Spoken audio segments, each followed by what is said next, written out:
तो प्यारे बच्चों, सामाजिक विज्ञान में आज हम लोग शुरू करने वाले हैं भूगोल के अंतर्गत चैप्टर नंबर 6 विनिर्माण उद्योग। विनिर्माण उद्योग। तो प्यारे बच्चों, ये भी एक लघु अध्याय है, बहुत ही छोटा सा चैप्टर है। तो आइए हम लोग जो है इसके सबसे पहले बहुविकल्पीय प्रश्नों को हल करते हैं। तो मेरे प्यारे बच्चों, इसमें पहला जो प्रश्न दिया है बहुविकल्पी प्रश्न, वो ये है। थोड़ा सा और जूम कर लेता हूँ मेरे प्यारे बच्चों। पहला प्रश्न है, निम्न में से कौन सा उद्योग चूना पत्थर को कच्चे माल के रूप में प्रयुक्त करता है? चूना पत्थर को कच्चे माल के रूप में प्रयुक्त करता है, तो वो है प्यारे बच्चों विकल्प आपका ख, सीमेंट। अगला प्रश्न है कि निम्न में से कौन सा उद्योग बॉक्साइट को कच्चे माल के रूप में प्रयोग करता है? तो एल्यूमिनियम प्रगलन। एल्यूमिनियम प्रगलन। नेक्स्ट प्रश्न है, चौथा प्रश्न है कि निम्नलिखित में से कौन सा खनिज आधारित उद्योग है? सीमेंट, सूती वस्त्र, चीनी, जूट के सामान। तो सीमेंट क्या है प्यारे बच्चों? खनिज आधारित उद्योग है। अगला प्रश्न है आपका 2023 में पूछा है और 20 में भी पूछा है। ये है, निम्नलिखित में से कौन सा एक आधारभूत उद्योग है? चाय, गन्ना, लौह और इस्पात, जूट। तो ग वाला विकल्प क्या है? लौह और इस्पात आपका एक आधारभूत उद्योग है। लूमेज का संबंध किससे है? तो लूम से, देखिए लूम से बना है लूमेज। लूमेज का संबंध किससे है प्यारे बच्चों? वस्त्र निर्माण से। अगला प्रश्न है, निम्नलिखित में से कौन सा नगर भारत की इलेक्ट्रॉनिक राजधानी के रूप में जाना जाता है? तो ध्यान रखिएगा, बहुत बार पूछा है, सिलिकॉन वैली। तो इसको हम बेंगलुरु के नाम से जानते हैं, है ना। तो बेंगलुरु को जो है इलेक्ट्रॉनिक राजधानी भारत का कहा जाता है। तो आइए प्यारे बच्चों, हम लोग लघु उत्तरीय प्रश्न पर जो है विस्तार से चर्चा करते हैं।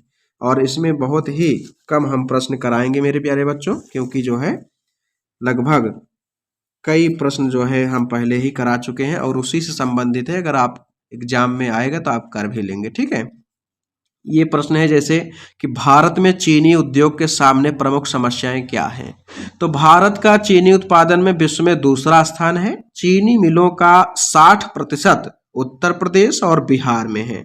तो यानी क्योंकि उत्तर प्रदेश और बिहार में गन्ने की खेती बहुत ज्यादा होती है, तो इस उद्योग के सामने कुछ चुनौतियां हैं। जैसे यह उद्योग मौसमी है और अल्पकालिक होता है, यानी कुछ समय के लिए, है ना।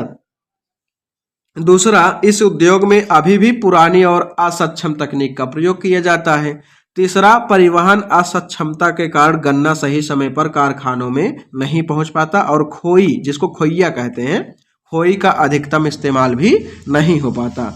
अगला प्रश्न है मेरे प्यारे बच्चों, ये प्रश्न 2020 में पूछा है, पर्यावरण निम्नीकरण से क्या अभिप्राय है? तो पर्यावरणीय निम्नीकरण से अभिप्राय पर्यावरण के विभिन्न घटकों जैसे मिट्टी, वायु, जल और जैव विविधता के वास्तविक गुणों एवं विशेषताओं में होने वाले अवांछनीय परिवर्तन से है। प्रकृति में सामान्य परिस्थितियों में निम्नीकरण एवं विनिर्माण प्रक्रियाएं एक चक्रीय रूप में घटित होती हैं।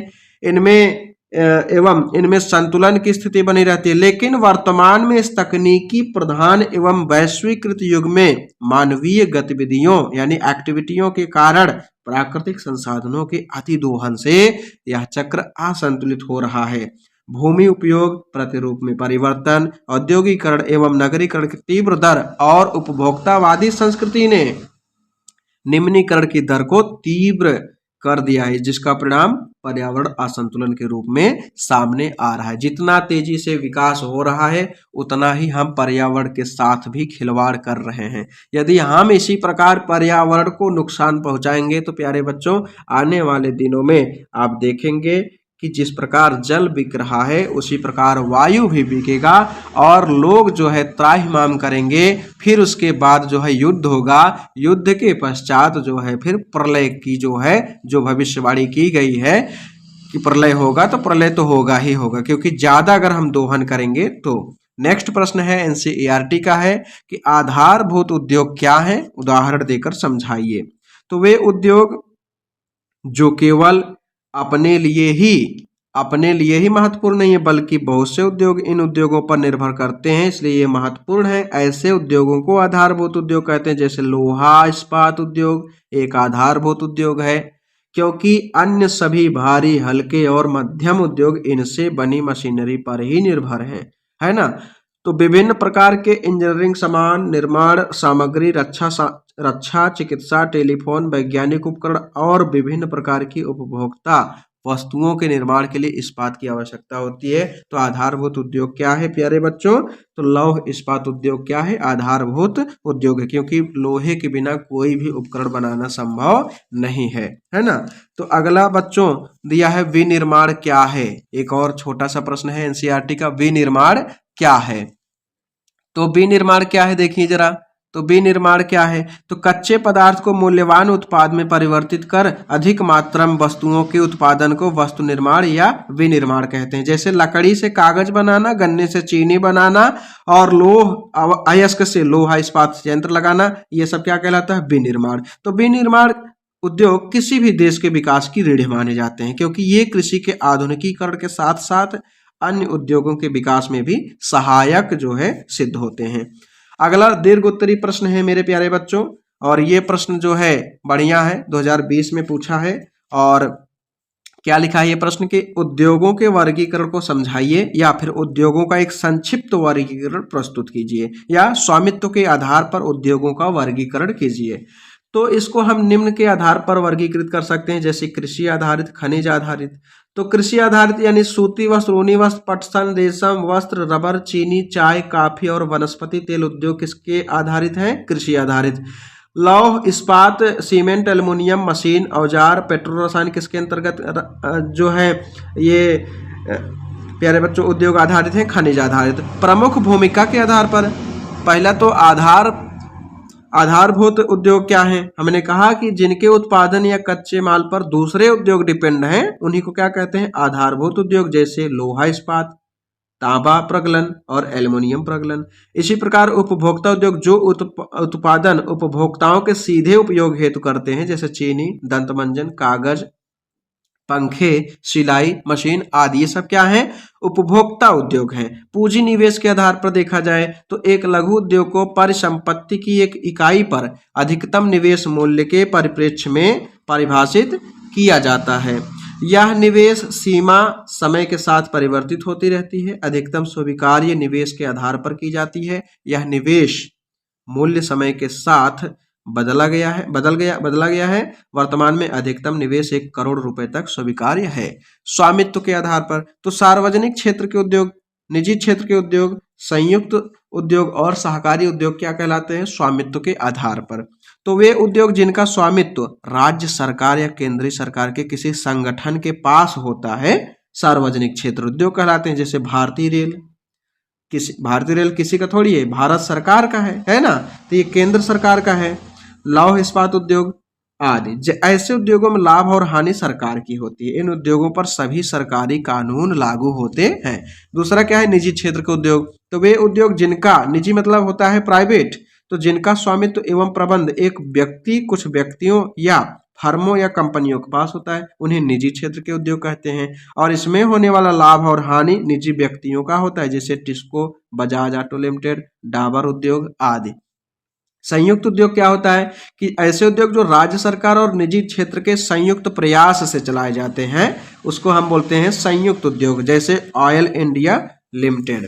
और सहकारी उद्योग क्या होता है प्यारे बच्चों? सहकारी उद्योग का मतलब होता है वे उद्योग जिनका स्वामित्व कच्चे माल की पूर्ति करने वाले उत्पादकों, श्रमिकों या दोनों के हाथों में होता है। संसाधनों का कोष संयुक्त होता है और लाभ हानि का विभाजन भी आनुपातिक होता है। और ऐसे उद्योग को सहकारी उद्योग कहते हैं। जैसे महाराष्ट्र के चीनी उद्योग और केरल के नारियल उद्योग आदि इसके क्या है? एग्जाम्पल हैं।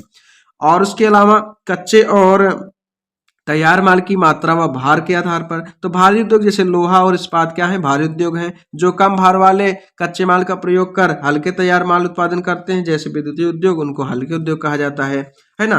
तो अगला क्या प्रश्न है कि पर्यावरण प्रदूषण से आप क्या समझते हैं, हमारे उद्योग हमारे पर्यावरण को कैसे प्रदूषित करते हैं। तो ये तो प्रश्न अपने आप लिख ही सकते हैं मेरे प्यारे बच्चों कि पर्यावरण प्रदूषण क्या है, प्रदूषण कितने प्रकार के होते हैं, वायु प्रदूषण, जल प्रदूषण, है ना, भूमि का क्षरण, इसके अलावा जो है और भी तमाम पॉइंट लिख सकते हैं। तो उसके बाद हमें लगता है कि बताने की जरूरत नहीं है ना।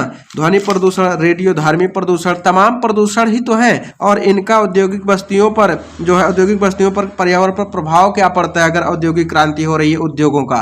तो आप इसको अच्छे से लिख सकते हैं क्योंकि बहुत ज्यादा कठिन नहीं है। तो मेरे प्यारे बच्चों, ये वीडियो बहुत ही लघु रहा, बहुत छोटा सा रहा। मुझे आशा है कि आपको ये वीडियो बहुत अच्छा लगा होगा। यदि वीडियो पर आप नए हैं तो चैनल को लाइक और सब्सक्राइब करें और वीडियो को अपने दोस्तों के बीच भी शेयर करें। मेरे प्यारे बच्चों, आप हैं तो क्या गम है, हिम्मत है, और आप ही क्या है, हमारी हिम्मत है। इसलिए मैं कहता हूं कि आप हमारा सपोर्ट करेंगे तो मैं आपके लिए अच्छा अच्छा वीडियो प्यारे बच्चों बना करके दिखाऊंगा। क्योंकि मैं बार बार कहता हूं कि आप मेहनत करोगे तो मुझको हिम्मत मिलेगी। कोई भी सपना जादू करके हकीकत नहीं बन सकता मेरे प्यारे बच्चों, कोई भी सपना जादू करके हकीकत नहीं बन सकता। इसमें पसीना, दृढ़ संकल्प और कड़ी मेहनत लगती है। इसलिए आप जो है कड़ी मेहनत से आप जो है तैयारी कीजिए और आपका जो है बोर्ड एग्जाम में अच्छा नंबर आएगा। और अगले वीडियो का आप इंतजार करेंगे मेरे प्यारे बच्चों। तब तक के लिए जय हिंद।